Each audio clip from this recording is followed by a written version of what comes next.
আসসালামু আলাইকুম প্রিয় দর্শক, আপনাদের স্বাগত জানাচ্ছি আমাদের নিয়মিত আয়োজন ল অ্যান্ড জাস্টিস অনুষ্ঠানে। আজকে আপনাদের সাথে রয়েছি আমি ব্যারিস্টার আফতাব আহমেদ এবং আমার সাথে রয়েছেন barrister and attorney mister Mahfuzur Rahman. Mister Mahfuzur, আপনাকে আমাদের অনুষ্ঠানে আসার জন্য অনেক ধন্যবাদ। আপনাকে ধন্যবাদ।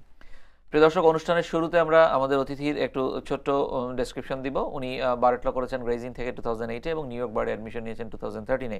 আপনারা জানেন দীর্ঘদিন ধরে নিউ ইয়র্কে আমাদের কমিউনিটিতে আইনি সেবা এবং সহযোগিতা দিয়ে আসছেন আপনাদেরকে, সেই সূত্র ধরে আপনারা সবাই তাকে চেনেন। আজকে আমরা যে বিষয়গুলো নিয়ে আলোচনা করব, মোরলেস আমরা সপ্তাহব্যাপী আপনাদের কাছ থেকে বিভিন্ন রকমের ফিডব্যাক নেই, তারই আলোকে আমাদের এই অনুষ্ঠানটা সাজাতে হয়। আজকে আমরা অ্যাসাইলামের বিভিন্ন প্রসঙ্গ নিয়ে কথা বলবো। মিস্টার মাহফুজ, প্রথমে আমি আপনার কাছে জানতে চাইবো যে অ্যাফার্মেটিভ অ্যাপ্লিকেশন যেগুলো জমা পড়ে সেই ক্ষেত্রে কখনো কি ডিটেনশন হতে পারে? কোন স্টেজে হলে কেন এবং এটা কিভাবে? না, অ্যাফার্মেটিভ শব্দটা যখন বলেছেন তাহলে আমি বলতে পারি অ্যাজাইলামকে আমরা দুই ভাগে ভাগ করতে পারি। একটা হচ্ছে অ্যাফার্মেটিভ, একটা হচ্ছে ডিফেন্সিভ। এটা যদি ছোট্ট ডেফিনেশন দিই, অ্যাফার্মেটিভ অ্যাজাইলাম কারা করতে পারে? যারা কিনা অলরেডি ইউনাইটেড স্টেটসে চলে আসছে, মনে করেন তারা যেভাবেই আসুক, বা ইয়ারে আসুক, আপনার বর্ডার ক্রস করে আসুক, তারা কোনো প্রকার ইমিগ্রেশনের সাথে আবার তাদের কোনো কানেকশন নাই, কোনো রিমুভাল প্রসিডিংসে নাই, তারা নিজ থেকে তাদের ক্লেমটা ইমিগ্রেশনে সাবমিট করছে। তো এটাকে অ্যাজাইলাম, অ্যাফার্মেটিভ অ্যাসাইলাম বলা হয়। আর ডিফেন্সিভ অ্যাসাইলাম হচ্ছে যখন কেউ কোনো ইমিগ্রেশন প্রসিডিংসে থাকে, তখন তাকে হয়তো যদি কোনো রেমেডির কথা বলা হয় যে তোমার কি রেমেডি আছে, তখন সে ডিফেন্স অ্যাজ এ ডিফেন্স হিসেবে তখন অ্যাসাইলাম ক্লেম করে। So that's the defensive asylum. তাহলে এখন প্রশ্নটা আমি এইজন্য করা, আমি বলছি আপনার প্রশ্নের আনসারে আসছি।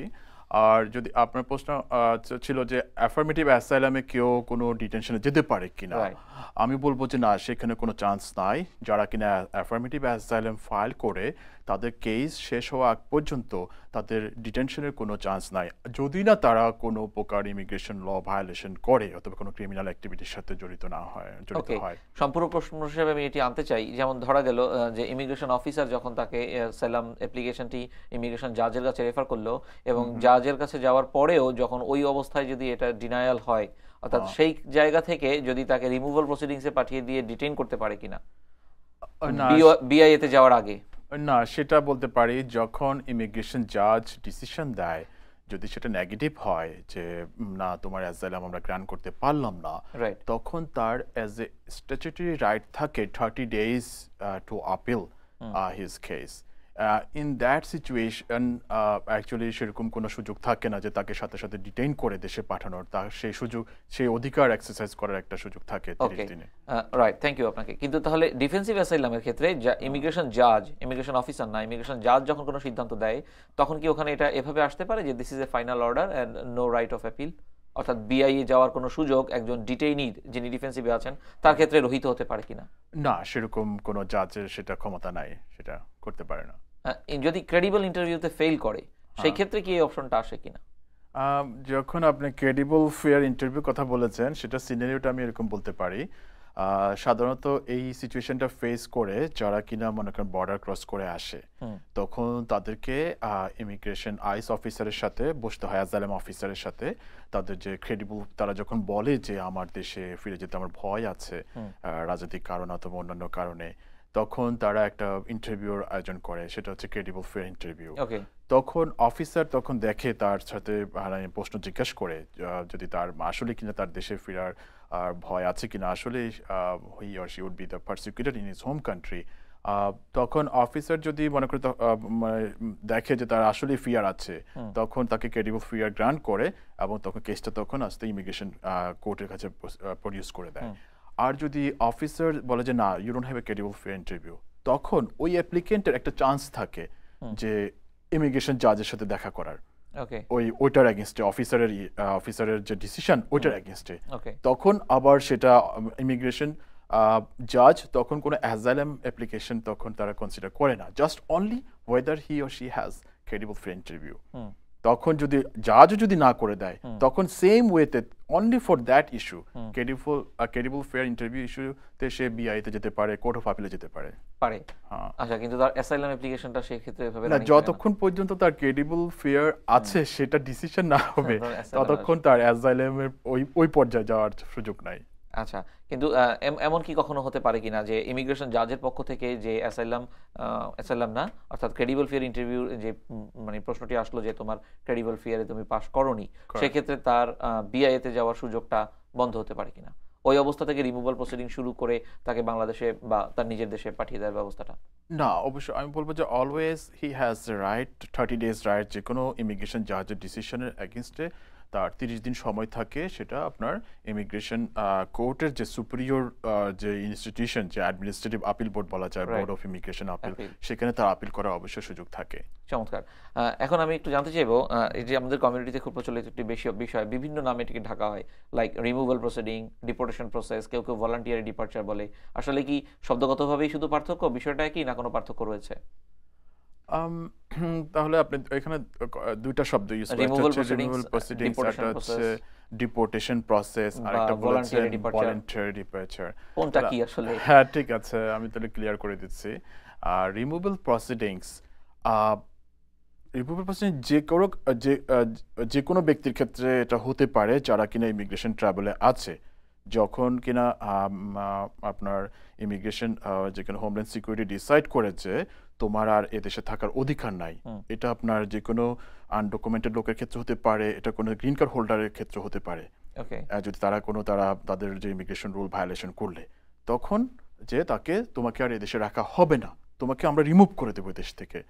That's call the removal proceedings. তখন তাকে রিমুভাল প্রসিডিংসে নিয়ে যায়। তখন যদি তার কিছু অপশন থাকে, সেক্ষেত্রে যখন সে রিমুভাল প্রসিডিংসে যায়, তখন একটা ওয়ার্ড আসে যে ভলান্টারি ডিপার্চার ক্ষেত্রে। ভলান্টারি ডিপার্চার এটা হচ্ছে আইস অফিসারও এক্সারসাইজ করতে পারে। আবার এটা এই পর্বটা আবার আপনার ইমিগ্রেশন জাজের কাছেও আসে। যখন আপনি বলেছেন যেটা ওই যে যখন তার এই কেস যখন ফাইনাল ডিসিশন হয়ে যায়। একটু দর্শকের জন্য আমি একটু ভেঙে বলি, আইস হচ্ছে immigration enforcement, immigration custom enforcement. Okay, হ্যাঁ। আর ভলান্টারি ডিপার্চার অপশনটা অনেক সময় অনেক অ্যাপ্লিক্যান্ট নিতে পারে অ্যাজাইলাম অ্যাপ্লিক্যান্ট, যখন তার ফাইনাল ডিসিশন হয়ে যায়।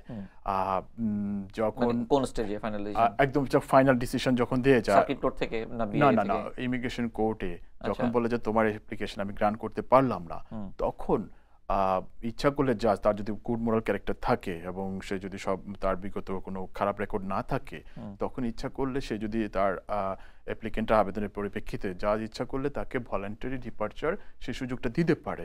এতে বেনিফিটটা কি হতে পারে, যদি কেউ ভলান্টারি ডিপার্চার নেয়, সেক্ষেত্রে অনেক সময় জাজ বলে যে ঠিক আছে, তোমার আর যে যে তুমি যে ওভারস্টে করেছো বিগত সময়, তোমাকে সে বার থেকে আমি মুক্তি দিলাম, তুমি দেশে ফেরত গেলে আবার যে কোনো ইমিগ্রেশন বেনিফিট আবার ব্যাক করতে পারবে। ইনএডমিসিবিলিটি কাজ করে না তখন? হ্যাঁ, না তখন, হ্যাঁ। এটা কি আকারে দেওয়া হয়? এটা কি কোনো চিঠি নাকি কোর্টের রায়টা থাকে, বা পরবর্তীতে ইমিগ্রেশনের জন্য মানে ভিসার জন্য দাঁড়ালে নিজের কান্ট্রি থেকে এটা কি করে?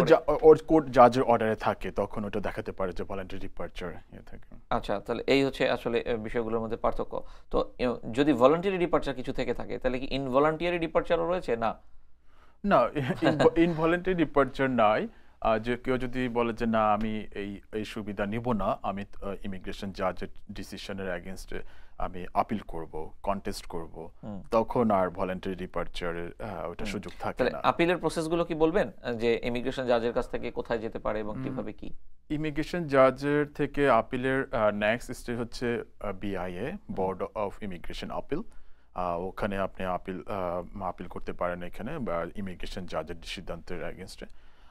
যদি বোর্ড অফ ইমিগ্রেশন আপিল দেখে যে না, ইমিগ্রেশন জাজ তার কোনো এরর হয়েছে ফ্যাক্ট এন্ড ল, তখন কেসটা আবার রিমান্ড করতে পারে। অর্থাৎ এটা কি শুধু মানে কোশ্চেন অফ ফ্যাক্টের ক্ষেত্রে? ফ্যাক্ট এবং ল, যেটা আর কি ফ্যাক্ট এবং ল, যদি মানে কোনো এরর হয়েছে, জাজের ক্ষেত্রে কোনো এরর হয়েছে, তখন আপনার এই কেসটা তখন রিমান্ড করতে পারে সেটা। তাহলে এখানে আবার চলে আসলো ইমিগ্রেশন জাজের কাছে, জাজ তখন আবার সে তার নিজের কেসে নিয়ে যে আবার দেখে যেখানে আপনার বোর্ড অফ ইমিগ্রেশন আপিলের ডিরেকশন অনুযায়ী উনি রায় দিবেন। আর যদি বোর্ড অফ ইমিগ্রেশন আপিল দেখে যে না, জাজ ওয়াজ রাইট, তখন সেটা ডিসমিস করে দেবে আপিল, যে অ্যাপ্লিকেন্টের যে আপিলটা। তখন সে ডিসমিসালের এগেইনস্টে তখন তার সুযোগ থাকে আপনার court of appeal. Next stage এটা ফেডারেল কোর্ট। এটাকে কি সার্কিট কোর্ট বলা হয়? এটাই বলছে, এটা কোর্ট অফ আপিল। আমাদের ইউনাইটেড স্টেটসে প্রায় I think is around 11 or 13 আপনার সার্কিট কোর্ট আছে। এটা কোর্ট অফ আপিল আপনার, যেমন আমাদের নিউ ইয়র্কে আমরা জুরিসডিকশন কভার করে সেকেন্ড সার্কিট কোর্ট, যেটা কোর্ট অফ আপিল। সেখানে তারা আপিল করতে পারে। এটা কোথায়? আমাদের একটা ম্যানহাটনে আছে সেকেন্ড সার্কিট কোর্ট। হ্যাঁ, ওকে। সো এরপরে এটাই কি সর্বশেষ কোর্ট অফ রিড্রেস? বলবো সেকেন্ড সার্কিটে যদি কেউ ফেলিউর হয়, বলবো যে অলমোস্ট তার সবগুলো পথই বন্ধ বলা যায়। ভেরি রেয়ার কেসে যদি সেরকম কোনো কনস্টিটিউশনাল কোনো ইস্যু থাকে তাহলে হয়তো সুপ্রিম কোর্ট তো আছে আমাদের, মানে হাইয়েস্ট কোর্ট। কিন্তু একটু অন্য দিক থেকে চিন্তা করি, কোর্টের তরফ থেকে কি বার আসতে পারে, লাইক বিআইএ থেকে বলতে পারে যে this is the final, you can not go to circuit court? না, বোর্ড অফ ইমিগ্রেশন আপিলের সেই কোনো ক্ষমতা নাই সেটা বলার। আচ্ছা, কিন্তু এই ডিসিশনগুলোর সঙ্গে যদি কারো ওয়ার্ক পারমিট চলতে থাকে, অর্থাৎ ওয়ার্ক পারমিটটা কি তারা বন্ধ করতে পারে? ওয়ার্ক পারমিট শব্দটা যখন বলেছেন, অ্যাজাইলাম অ্যাপ্লিকেশনের সাথে ওয়ার্ক পারমিটটা কিভাবে ওয়ার্ক করে, যদি একটু বলতে চান, রাইট। স্পেসিফিকলি ডিফেন্সিভ যখন ইমিগ্রেশন কোর্টে চলে যায়, every case is defensive. Even যারা অ্যাফার্মেটিভ থাকে আপনার থেকে ইউএসসিএস থেকে, যখন তারা কোর্টে যায়, this is also called defensive. Because যখন সেম কথাটাই তাকে জিজ্ঞাসা করে যে why you are in the court, তো তোমার কোর্ট তো তখন তোমার কেস তো তখন মানে রেফার করে দিয়েছে ইমিগ্রেশন কোর্ট থেকে, তখন I want to file the asylum same application. That means he is the defense. He is taking defense against his removal proceedings. Exactly. So, এখন ওয়ার্ক পারমিটের ব্যাপারটা তো অ্যাফার্মেটিভ অ্যাসাইলামের ক্ষেত্রে শুরু হয় আপনার যখন অ্যাপ্লিকেশন ফাইল করা হয়, এটা ক্লক বলে, ইএডি ক্লক। হ্যাঁ, ইএডি ক্লক। সেটা আপনার 150 ডেজ পরে আপনার ওয়ার্ক পারমিট অ্যাপ্লাই করতে পারে। সেম ওয়েতে যদি কোনো ইনিশিয়াল কোনো অ্যাপ্লিকেশন থাকে ইমিগ্রেশন কোর্টে, তার কোনো ডিফেন্সিভ অ্যাসাইলাম অ্যাপ্লিকেশন থাকে, সেক্ষেত্রে সে মানে 180 ডেজ ক্লক, মানে যেটা সেম ক্লক ফলো করা হয়। তার যদি কেস পেন্ডিং থাকে টিল ফাইনাল হিয়ারিং পর্যন্ত মোর দেন 180 ডেজ, তখন সে তার ইএডি আপনার ক্লেম করতে পারে ইমিগ্রেশনে। এখন এখানে মজার ব্যাপার হচ্ছে ইএডি কখন স্টপ হয় এবং কখন রান হয়। ইএডিটা আপনার স্টপ হয়ে যায় ইমিগ্রেশন জাজের ফাইনাল ডিসিশনের পরে। রাইট। হ্যাঁ, তো এরপর যদি কেউ কোর্ট অফ সার্কিটে যায়ও না, এরপরে যদি কেউ ইমিগ্রেশন যদি 180 ডেজের আগে তার কেস ডিসাইড হয়ে যায়, তখন সেই অ্যাপ্লিক্যান্ট ওয়ার্ক পারমিট পাওয়ার সম্ভাবনা নাই বলা যায়। কিন্তু তার আবার ক্লক খুলতে পারে যদি আপনার বিআইতে তার কেসটা হয়, গ্রান্ট হয়, তখন বিআই যখন কেসটা আবার করবে, রিমান্ড করবে ইমিগ্রেশন জাজের কাছে, তখন যখন আবার চালু হবে, তখন সে আবার অ্যাকুমুলেট করতে পারবে। সেটা বলছি না, প্রথম 180 ডেজের ভিতরে ডিসিশন হচ্ছে না, সো 180 ডেজে সে একটি ওয়ার্ক পারমিট পাচ্ছে। এরপরে বছরখানেক পরে ইমিগ্রেশন অফিসার হয়ে, যেটি এখন ইমিগ্রেশন জাজের কাছে যাচ্ছে, ইমিগ্রেশন জাজও যখন ইমিগ্রেশন অফিসারের সিদ্ধান্তেই বহাল থাকছেন, অর্থাৎ উনার অ্যাসাইলাম গ্রান্ট করছেন না, তখন উনি এরপরে বিআইএতে যাবেন। বাট এই স্টেজে কি তার ওয়ার্ক পারমিটটা কি বন্ধ হয়ে যাবে, না বিআইএতে গেলেও তার ওয়ার্ক পারমিট চলমান থাকবে? যদি 180 ডেজ আপনার ক্রস করে, then he can use his work permit, right, he can run. কিন্তু বিআইএ ডিসিশনটা যখন এগেইনস্টে আসবে, তখন পার্মানেন্টলি স্টপ হয়ে যাবে, ফাইনাল ডিসিশন। এরপর যদি সে কোর্ট অফ সার্কিটে যায়ও, কিন্তু ওয়ার্ক পারমিট তার কাজ করছে না, কাজ করছে না। আচ্ছা, আমরা এই জায়গাটা থেকে শুরু করব। বেস্ট মাহফুজ, আমরা একটা ছোট বিরতিতে যাই, বিরতির পরে আবার ফিরে আসবো। প্রিয় দর্শক, আপনারা দেখছেন ল অ্যান্ড জাস্টিস অনুষ্ঠান। আজকে আমরা অ্যাসাইলামের বিভিন্ন খুঁটিনাটি দিক নিয়ে আলাপ করছি। বিরতির পর ফিরে আসছি, আপনারা আমাদের সঙ্গেই থাকুন।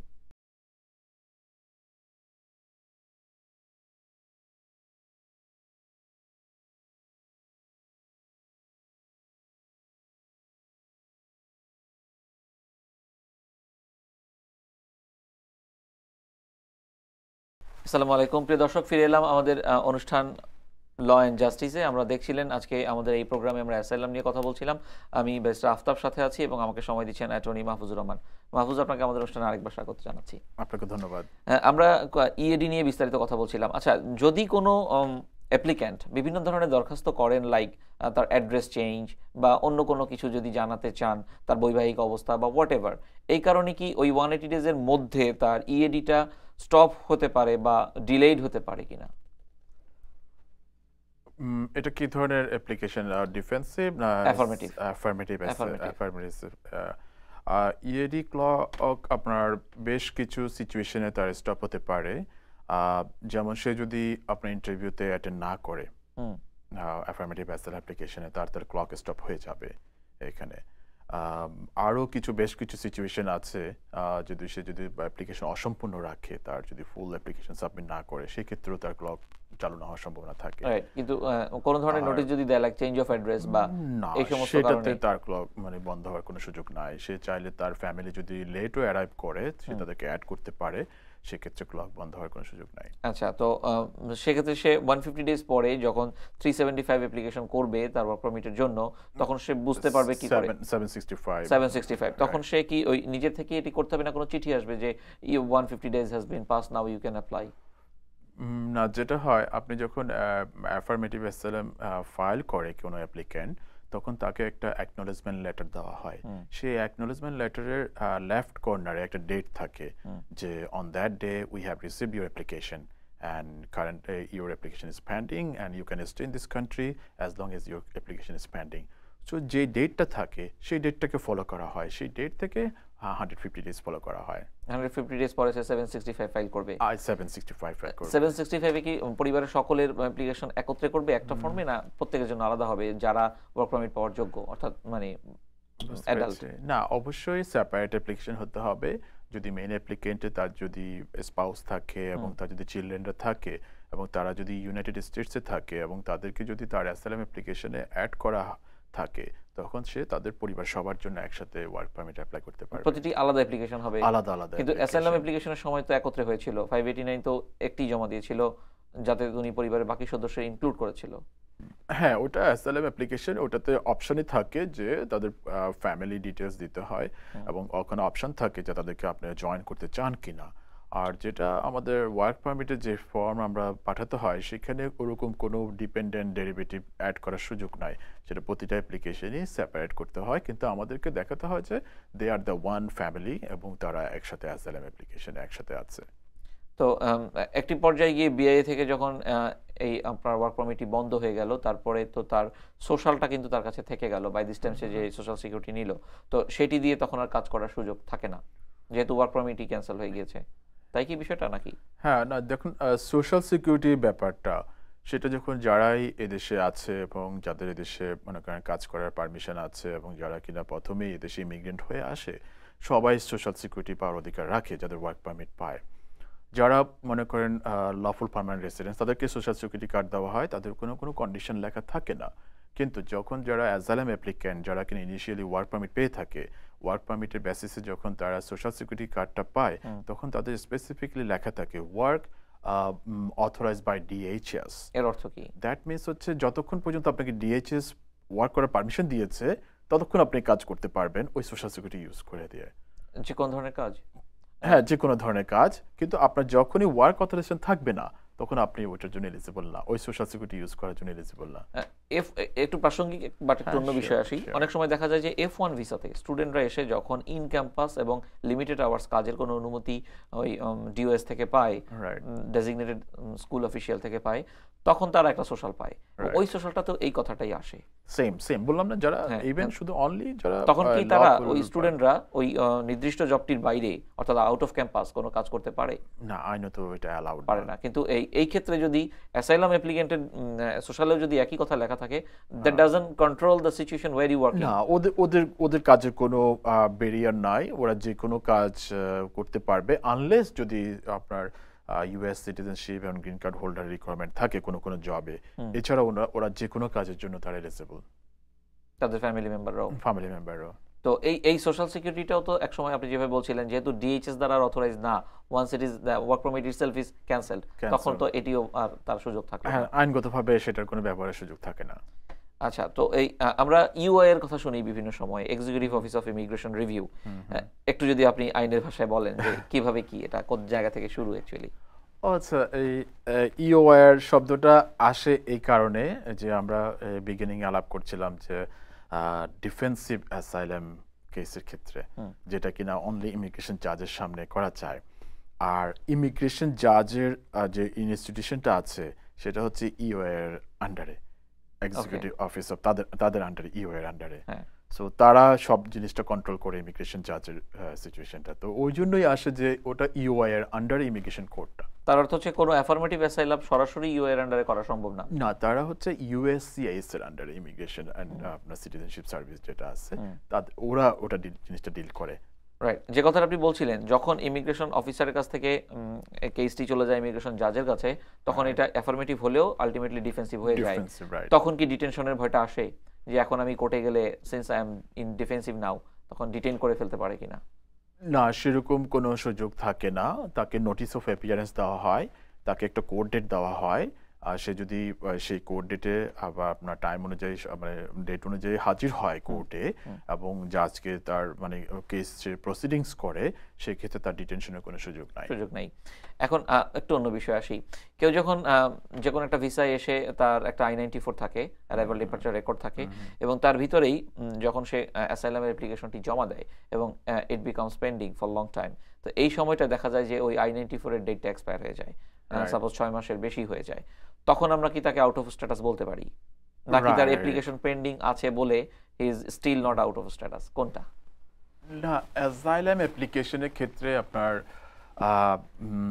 যখনই যেটা আমি কিছুক্ষণ আগেও বলেছি, যখন আপনি অ্যাসাইলাম অ্যাপ্লিকেশন ফাইল করবেন, তখন আপনাকে বলা হয় যে your case is pending, asylum application is pending. But তার ওন স্ট্যাটাস যদি সে না রাখে, তখন সে আউট অফ স্ট্যাটাসই ধরা হয়। ওন স্ট্যাটাস রাখার তো সুযোগ নাই, বিকজ I-94 এর ওই ডিপার্চার ডেটটা তো ক্রস করলো। চলে যায়, হ্যাঁ। আচ্ছা, তখন তখন যদি সে আউট অফ স্ট্যাটাস হয়ে যায়, এবার এই অ্যাসাইলাম অ্যাপ্লিকেশন পেন্ডিং থাকা অবস্থায় সাপোজ ধরেন সে এখানকার কোনো সিটিজেনকে বা গ্রিন কার্ড হোল্ডারকে বিয়ে করে তার স্পাউস হিসেবে ফ্যামিলি পিটিশনে আসতে চায়, but he became in a situation in out of status, তাহলে অসুবিধা আছে কিনা? সেক্ষেত্রে আমি বলবো, যেমন আপনি বিয়ের কথা বলেছেন, জি। অবভিয়াসলি এটা সম্ভব। যদি কোনো অ্যালাইন যদি ইউএস সিটিজেন ম্যারি করে, ইভেন তার যদি স্ট্যাটাস চলেও যায়, সে অ্যাজাইলামে থাকুক অথবা নিজস্ব ওন আউট অফ স্ট্যাটাসে থাকুক, সে যদি ইউএস সিটিজেন কোনো ম্যান বিয়ে করে, তখন সে এদেশে অ্যাডজাস্ট করতে পারে, okay, even though he is overstayer in this country. Exactly. তাহলে এই সুযোগটা যখন তার সামনে অন্য কোনো ভিসার অপরচুনিটি আসে, লাইক H1B বা F1, but he or she is out of status, unfortunately ওই সুযোগগুলো হয়তো তারা নিতে পারবে না, বা দেশে ফেরত যাওয়া ছাড়া। আচ্ছা, তাহলে আমি প্রসেসটাকে একটু রিভার্স করে এবার জানতে চাই। অনেক প্রশ্ন করছি আসলে আপনাকে, না, আমরা it's খুব okay, it's খুশি fine, এটা আমি সারা- দর্শক জানতে চাই। না, না, it's এজন্য fine. B1 B2 তে এসে স্ট্যাটাসটা থাকা অবস্থায় H1B এর অ্যাপ্লিকেশন করেছে, স্ট্যাটাস ইজ ভ্যালিড। Right. এখন যেহেতু একটা নির্দিষ্ট ডেটে H1B রেজাল্ট হয়, Right. ওই ডেটটা আসতে আসতে সে আউট অফ স্ট্যাটাস, এবং Right. ওটা পজিটিভ আসলো না, H1B রেজাল্ট আসলো negative, Right. But by this time, আপনি বুঝে গেছেন আমি কি জানতে হ্যাঁ, চাচ্ছি, হ্যাঁ, by I this time he understand. Pass that date, তাহলে এটাও সে আউট অফ স্ট্যাটাসে চলে গেল? H1B এর ব্যাপারটা আগে বলি। হ্যাঁ। H1B এটা অবশ্যই জানেন যতটুকু, যে কোটা সিস্টেম থাকে, এটা yearly 65,000 in general quota Exactly. থাকে, যেটা কিনা ওটা লটারির মাধ্যমে হয় যদি অ্যাক্সেস অ্যাপ্লিকেশন পড়ে থাকে। আর এটা অ্যাপ্লিকেশনটা শুরু হয় আপনার এপ্রিলের 1 তারিখ থেকে এটা সাবমিট করতে হয়। রিসেন্টলি প্র্যাকটিস দেখা যাচ্ছে যে ফার্স্ট ডেতেই আপনার মোর দেন 65,000 জমা হয়ে যাচ্ছে ইমিগ্রেশনে, দেন অবশ্যই তারা লটারিতে চলে যায়, এবং এই প্রসিডিউরটা চলে আপনার 1 এপ্রিল থেকে অক্টোবর পর্যন্ত।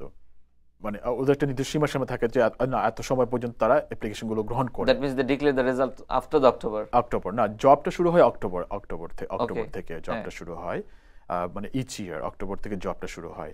তো আপনি যেটা বলেছেন যে কোনো কারো যদি B1 B2 ভিসা থাকে, সাপোজ সে চলে আসলো আপনার মার্চ মাসে, আসার পরে দেশে B1 B2 তে আসলো, আসার পরে দেখলো যে একজন গুড এমপ্লয়ার পেয়ে গেল এবং তাকে জব অফার করলো, okay we gonna file for H1B for you.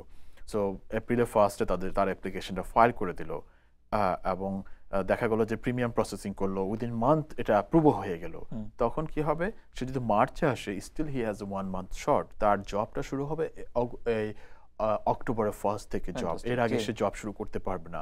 তখন কি করতে হবে, হয় তাকে আইদার দেশে ফিরে যেতে হবে, না হয় তাকে আর 1 মান্থ এক্সটেনশন নিতে হবে ওন ক্যাটাগরিতে, B1 B2 তে, অথবা সে আউট অফ স্ট্যাটাসে যেতে পারবে না, সে একটা আউট অফ স্ট্যাটাস থেকে আরেকটা নন ইমিগ্রেন্ট স্ট্যাটাসে কখনো সুইচ করতে পারবে না। থ্যাংক ইউ, আপনাকে চমৎকার একটি তথ্য দিলেন আমাদেরকে। আমরা এর পরের অনুষ্ঠানেও আবারও আপনাকে চাইবো, যদি আপনার সময় হয়। আজকে আপনাকে এখানে আসার জন্য অনেক ধন্যবাদ, এবং আজ এখানেই বিদায় নিচ্ছি। এই পর্যন্ত আপনাকে অসংখ্য ধন্যবাদ আব্দুল ভাই।